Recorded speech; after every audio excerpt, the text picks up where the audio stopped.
আমরা এটা বলতে চাই যে কোন কোন বিষয়ে নাসিম সাহেব বলেছে যে বিএনপির ফর্মুলাটাই টিআইবির মুখ দিয়ে বলানো হয়েছে এবং মাননীয় প্রধানমন্ত্রী বলেছেন এত ফর্মুলা গণতন্ত্রের জন্য ক্ষতিকর। যে আমি এটাই বলতে চাই যে এখন আপনার সদস্যপদ থাকবে কিনা সেটা হিসাব করতে হবে। না আমরা বলতে চাচ্ছি যে প্লিজ ইফতেখার ভাই যদি বলেন এটা আপনাকে হেল্প করি, এটা সেটা হচ্ছে সেটা স্যার আপনি কিছু মনে করবেন না, না আমি আসলে আপনাকে হেল্প করছি প্লিজ। আমাদের সম্পর্কে যেটা বলেছেন সেটা না, আমি সরকার দলের প্রতিক্রিয়া সম্পর্কে বলছি। আমাদের একটু মনে রাখতে হবে, আমরা যেদিন প্রকাশ করলাম সেদিন কিন্তু আওয়ামী লীগের একাধিক শীর্ষ পর্যায়ের নেতা কিন্তু এটাকে বলেছেন যে এটার মধ্যে ইতিবাচক উপাদান রয়েছে এবং যদি বিরোধী দল সংসদে আসে তাহলে আলোচনা করা যাবে। একই ধরনের প্রতিক্রিয়া বিরোধী দল থেকেও কিন্তু প্রাথমিকভাবে এসেছিল।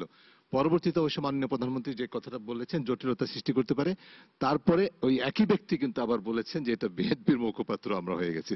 এখানে সম্পূর্ণ অন্য বিষয়। মুখপাত্র বিষয়টা আমি বলছি না, কিন্তু আমি বলছি যে টিআইবি কিছু কিছু ব্যাপারে চরমভাবে প্রতিক্রিয়াশীল এবং তারা প্রতিক্রিয়া দেখায় এবং সেটার জন্য বিভিন্ন ধরনের গবেষণালব্ধ তথ্য এবং বিভিন্ন ধরনের ফর্মুলা ওনারা দিয়ে থাকেন। কিন্তু আবার সেই ক্ষেত্রে আমরা লক্ষ্য করি যখন হেফাজতে ইসলাম 13 দফা দাবি দেয় সেই বিষয়ে তাদের প্রতিক্রিয়া আমরা নিশ্চুপ দেখি, অথবা যখন সামরিক শাসন যখন 18 মাস এদেশে গণতন্ত্রকে মানে গতিরোধ করে দেয়, স্তব্ধ করে দেয়, সেই সময় কিন্তু আমরা তাদের পক্ষ থেকে সেই ধরনের কোনো প্রতিক্রিয়া পাই না। আমরা চাচ্ছি যেটা সেটা হচ্ছে যে টিআইবির মতো একটা অরাজনৈতিক সংগঠন তারা এদেশের রাজনৈতিক গণতন্ত্রকে সুসংহত করার জন্য তাদের প্রত্যেকটি বিষয়ে তাদের মতামত থাকা দরকার। সরকারের সমালোচনা, বিরোধী দলের সমালোচনা এবং প্রত্যেকটি রাজনৈতিক ইস্যুতে সকল দলের সকল মতের এবং সকল সরকারের সমালোচনা তারা করতে পারে। কিন্তু কোনো বিশেষ উদ্দেশ্য নিয়ে যদি গণতন্ত্রকে মানে বাধাগ্রস্ত করার জন্য কোনো ফর্মুলা দেওয়া হয় তাহলে অবশ্যই রাজনৈতিকভাবে সেটার বিরুদ্ধে আমাদের মত প্রকাশের অধিকারটা রয়েছে।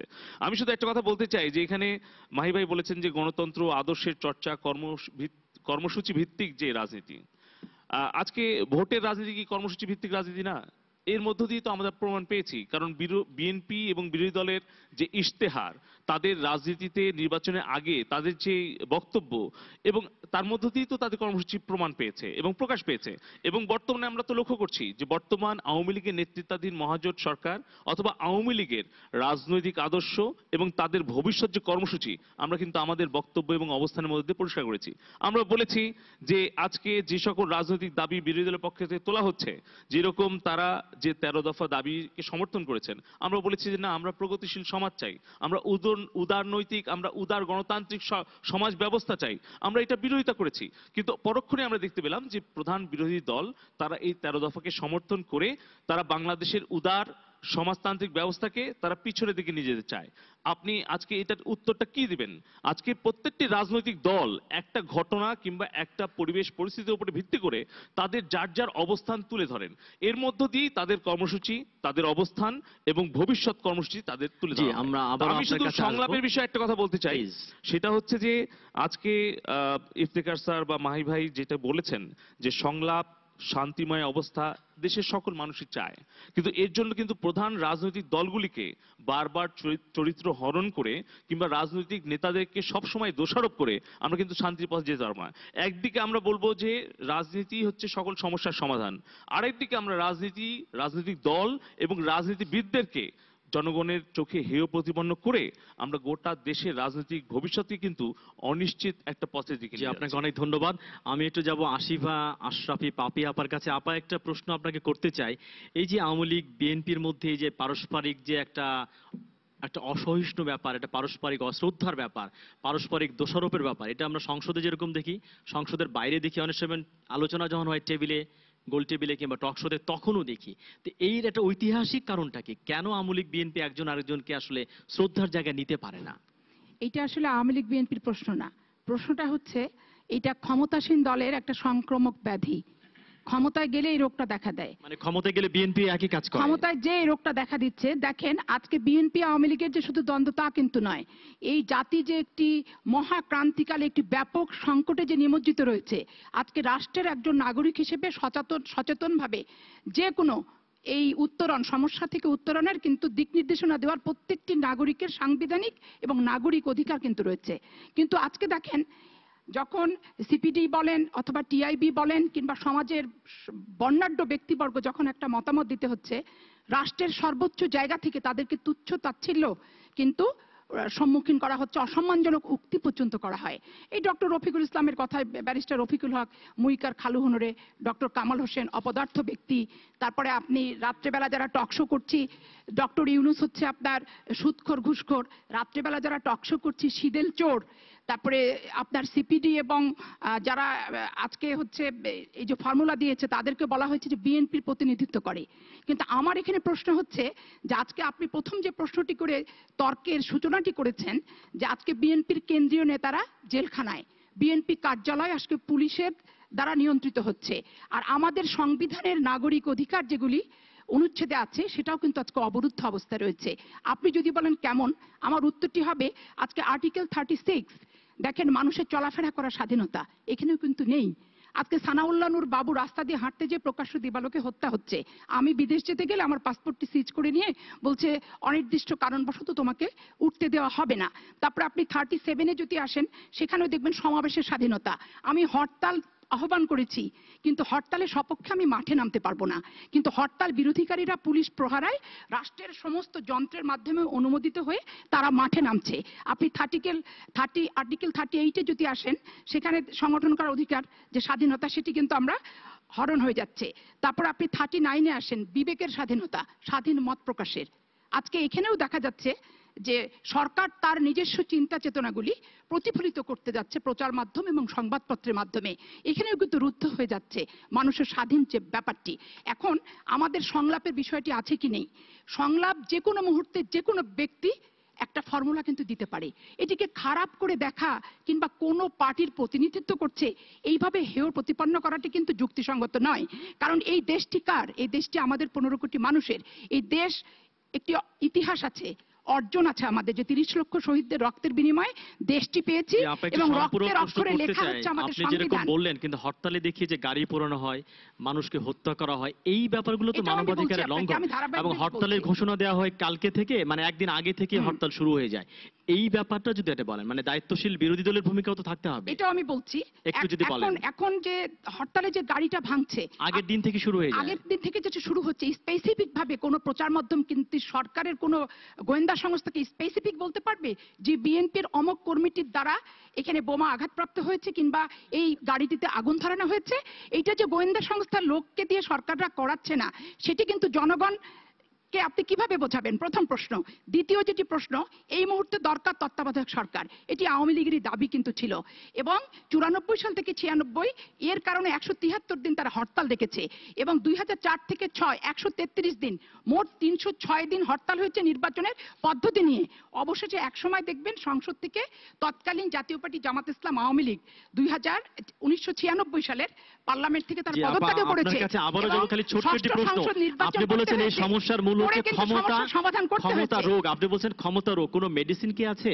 এইটা মানে এই মেডিসিন রোগের হচ্ছে কোনো দেশপ্রেমটা জাগ্রত করতে হবে কোনো ওষুধ আছে এবং কিনা? জনগণকে মেডিসিন মনে করতে হবে জি। যে এই জনগণ যে ক্ষমতায় অনেক বসায়, ধন্যবাদ। বসানোর আপনার পরে কাছে তাদের আবারও কথাটা আসবো। এই ডান কেন দিকে আছেন, ক্ষমতায় বসে আমার মনে প্রতিফলিত হয় করি মুখিয়ে না? আছেন অধ্যাপক অপু উকিল কথা বলবার জন্য। আপা যদি একটু বলেন, আমি একটু মাইক্রোফোনটা একটু কাছে নিয়ে কথা বলতে হবে আমি প্লিজ।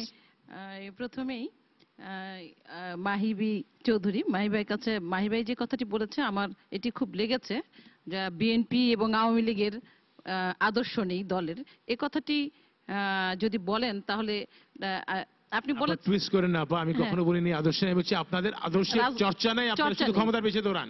অবশ্যই আপনাদের আদর্শ না, আছে। সেটাই আমি বলবো চর্চা করেন না। যে আওয়ামী লীগের যদি আদর্শ না থাকে তাহলে বাংলাদেশ সৃষ্টি আবারও হতো আপনি না। ভুল বলছেন, আওয়ামী আদর্শ লীগ আছে, আপনার আদর্শের চর্চা নাই, দের ইজ না, ডিফারেন্স। আদর্শ চর্চা নাই সেটি ঠিক আছে, এই বিষয়ে আপনার সাথে একমত। 75-এর পর থেকে রাজনীতি কলুষিত হয়েছে, টাকার বিনিময়ে রাজনীতিবিদ কেনা হয়েছে, দুর্বৃত্তায়ন শুরু হয়েছে, সেখান থেকে রাজনীতির সংস্কৃতিটা চেঞ্জ হয়েছে এবং চর্চাটা নাও থাকতে পারে। তবে আওয়ামী লীগের আদর্শ আছে, যেই আদর্শের কারণে এখনো ফাইট করছে, এবং আজকে যে আওয়ামী লীগ লড়াই করছে, এই সরকার লড়াই করছে, সেটি কিন্তু শুধুমাত্র আদর্শের কারণে। কোন আদর্শ?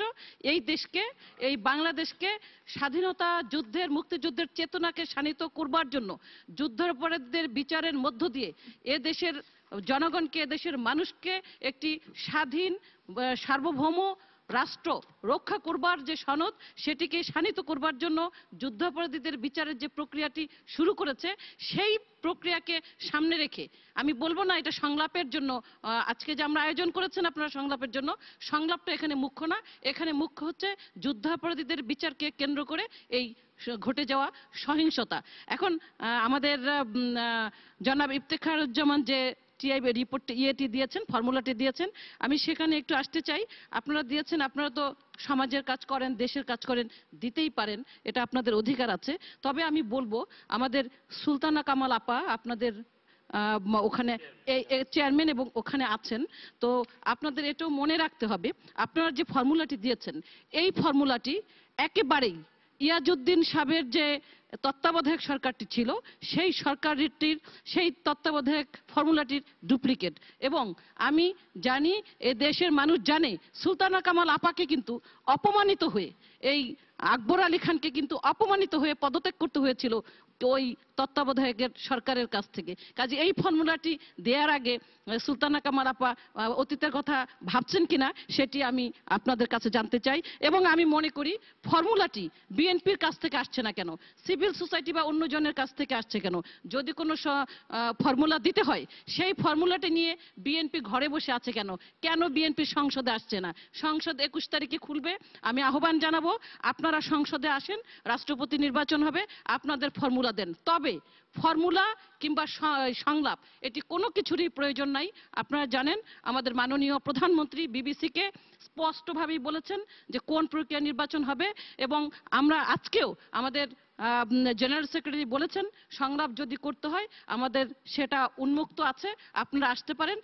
আমরা যে প্রক্রিয়া নির্বাচন করতে চাই, যে প্রক্রিয়া একটি সরকার 5,600 নির্বাচন স্বচ্ছ সুন্দর প্রক্রিয়ায় করেছে ক্ষমতায় থেকে, এবং বিএনপির পক্ষ থেকেও একটিও সমালোচনা কিংবা ধিক্কার আসেনি, বলতে পারেনি যে কোনো কারচুপি হয়েছে, যেটি অতীতে ঘটেছিল। তো ক্ষমতায় থেকে যদি 5,500 নির্বাচন সুষ্ঠুভাবে করতে পারে, স্বচ্ছভাবে করতে পারে, তাহলে কেন অন্যান্য পৃথিবীর গণতান্ত্রিক দেশের মতো বাংলাদেশেও এই সরকারের অধীনে একটি স্বচ্ছ নির্বাচন হতে পারবে না? আমরা মনে করি এই সরকারের অধীনেই একটি স্বচ্ছ নির্বাচন সম্ভব। তারপরেও যদি বিএনপির কোনো ফর্মুলা থাকে। কিন্তু আপা একটি সম্পূরক প্রশ্ন, ওই অতগুলো নির্বাচনের কথা বললেন, তাদের বেশিরভাগ কিন্তু স্থানীয় সরকারের নির্বাচন। না, যে একটা হতে উপনির্বাচন হয়েছে, এটা কিন্তু সরকার পরিবর্তনের নির্বাচন হয়েছে এবং বিএনপির এমপিও আছে ক্ষমতা পরিবর্তনের নির্বাচন না। রুবায়েত ভাই, যেই সিটে জাতীয় নির্বাচন এবং ক্ষমতা পরিবর্তন নির্বাচন ইজ ভেরি ইম্পর্টেন্ট এবং ডিফারেন্ট কিন্তু জাতীয় নির্বাচনে যেই সিটে মেজর হাফিজ সাহেবের নির্বাচন নিয়ে আপনার কি মনে হয় বিএনপির তরফ থেকে কোনো অভিযোগ আসেনি? মেনে নিয়েছে, তারা অভিযোগ তো পাল্টাপাল্টি করেছে, কিন্তু যখন নির্বাচনটি হয়েছে তারপরে তাদের কোনো অভিযোগ আসেনি, তারা মেনে নিয়েছে। এবং আমাদের যেখানে আমরা আরো কথা বলবো, তিনি হয়তো মেনে নিয়েছেন কিন্তু মনে নিতে পারেননি, সেটা হচ্ছে গুরুত্বপূর্ণ গণতন্ত্রে যে মনেও নিতে হবে আসলে। তো প্রিয় দর্শক, আপনারা দেখছেন বিশেষ গোল টেবিল। আমরা কথা বলছিলাম যে সংলাপের ক্ষেত্র কতটা প্রস্তুত, এটা কি সংলাপ দিয়ে হবে নাকি সংঘাত দিয়ে হবে? আমাদের সঙ্গেই থাকুন, একটু পরে ফিরে আসছি।